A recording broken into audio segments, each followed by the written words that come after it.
Hey guys, तो मैंने अभी थोड़ी देर पहले नेटफ्लिक्स की मूवी खो गए हम कहाँ देख के ख़त्म करी। और सच बताऊँ यार, ये मूवी मुझे ठीक ठाक लगी। मतलब बहुत ज़्यादा अच्छी तो नहीं लगी, लेकिन बहुत ज़्यादा ख़राब भी नहीं लगी। अगर आप लोगों को रोम कॉम ड्रामा या फिर दोस्ती वाली मूवीज़ देखना पसंद आती हैं तो डेफिनेटली ये मूवी आपको पसंद आ सकती है। लेकिन हाँ, इस मूवी से ज़्यादा कुछ उम्मीदें मत रखना। अगर आप बिल्कुल ही ज़ीरो उम्मीदों के साथ इस मूवी को देखने स्टार्ट करोगे तो ये मूवी आपको उतना डिसअपॉइंट नहीं करेगी। अगर मैं इसी कहानी की बात करूँ तो ये कहानी 3 दोस्तों की, इमाद, अहाना और नील की।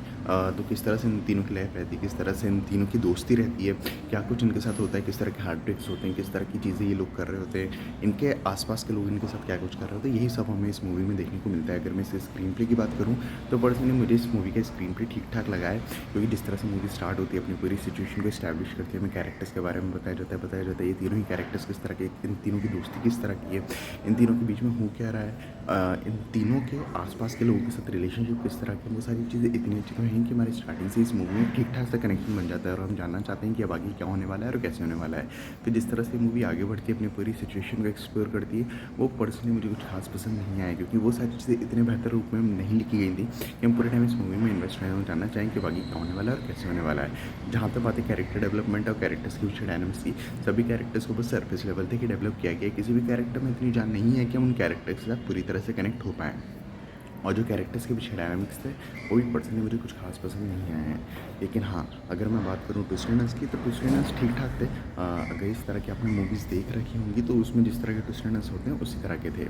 और भी काफ़ी सारी प्रॉब्लम्स हैं जिन पर बात की जा सकती है, लेकिन उन सब पे बात करने का कोई मतलब नहीं बनता, क्योंकि वो सारी चीज़ें इग्नोर हो जाती हैं। अगर बात करूँ एक्टिंग की, सभी एक्टर्स का काम ठीक ठाक है, किसी का भी काम ऐसा नहीं है जो कि याद रखा जाए, लेकिन सभी एक्टर्स का काम ऐसा है कि काम चल जाता है।